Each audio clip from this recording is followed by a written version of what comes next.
driving go-karts as a kid to driving standard shift cars down abandoned railroad beds at the age of 13, cars have always been important to Paul Annunziata.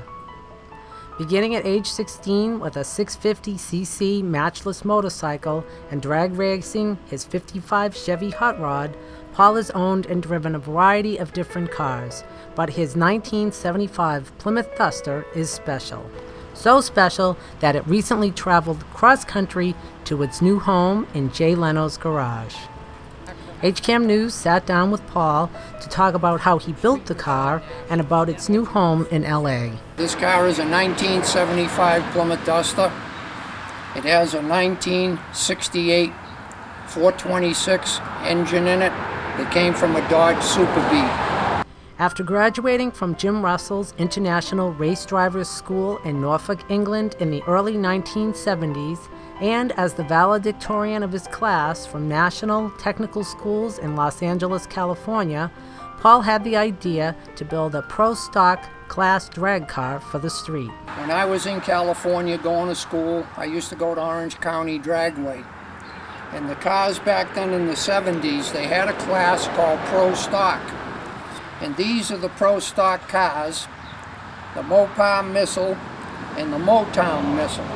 They were two black pro stock cars that I came up with the idea, and I wasn't the first one to do it, to take this car, this pro street drag car, and put it on the street. Putting the Duster on the street took a lot of work with many modifications. What that incorporated was these large tires. They cut the wheel wells out, the factory wheel wells out of the car, and modified the trunk and put in new wheel wells so that they could narrow a rear end housing and put wide tires all up underneath. There was nothing protruding beyond the outer extremity of the quarter panels. Then the rake angle of the car, wheelie bars that are on the back. I saw those. The wheelie bars are really to prevent the car from going way up in the air and then having it slam back down and do damage to the front suspension. And that's what they're all about. In addition to the wide tires and everything else that goes with a race car, the Duster is supercharged. I wanted to supercharge it, so I used a Roots type supercharger or blower. The man's name that invented these was Roots, R-O-O-T-S. They pumped air down into mining shafts to give the coal workers, the miners, air. That's where this all came from. And then it was adapted for cars. Right, and what it does is air and fuel goes in the engine at atmosphere, 14.7, and then it takes it like a blender and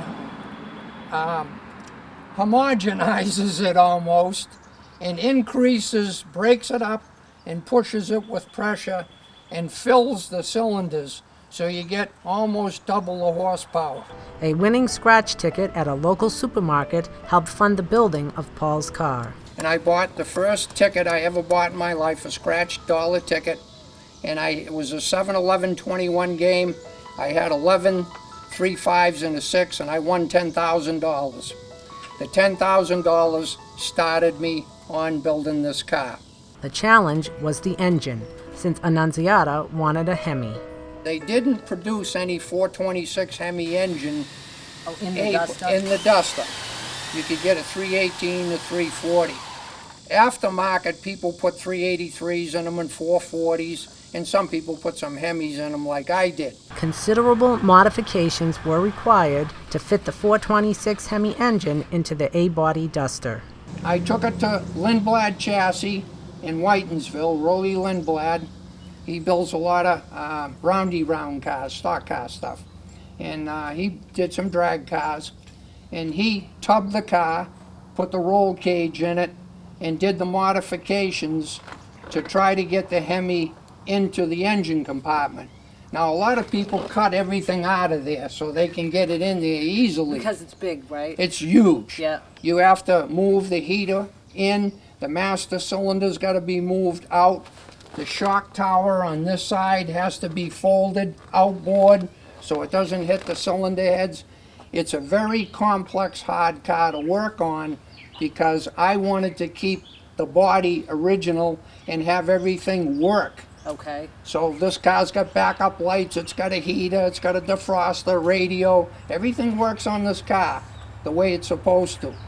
Annunziata had help with some of the modifications, with the special bracketry required for the engine and with the paint, but assembled the car himself for a total cost of $27,000. I had to assemble it. I put every nut, bolt, screw, wire, clip, except the windshield. How long did it take? 5 years. This custom-built 1975 Plymouth Duster won its class in the Boston World of Wheels 4 times and the Worcester Centrum Top Honors 1 time. It was awarded the Holly Carburetor Outstanding Engine Custom Award and was featured in Hot Rod magazine in November of 1980. Through a connection made when he owned Annunziata's Dyno tune-up in Framingham, Paul was able to contact Leno when he was searching for a new home for his car. On Wednesday, July 20th, Annunziata's 1975 Plymouth Duster was picked up by Intercity Lines, the car transport company used by Leno to transport his cars. After it was loaded on the truck and made secure, Annunziata signed the papers that made the transfer official, and his Plymouth Duster with the 426 CI Hemi engine began its journey westward to Jay Leno's garage.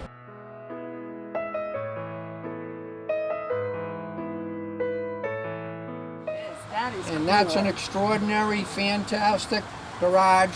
Because I'm sick and ill with cancer, I wanted to pass on and not worry about the preservation of the car.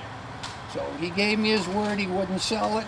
I believe him, and he's a terrific person, and I'm very happy and content that he took the car. I donated the car to him. That is really a cool story. So that's the story. Paul wanted to make sure that the following people who played a part in the building of his Duster were thanked. For the body paint, Bobby Bell from Holliston. For special components, the late Frank Wiley of Hopkinton. And for suspension parts painting, Jeff Ferber of Hopkinton. Reporting for HCAM News, I'm Michelle Murdoch.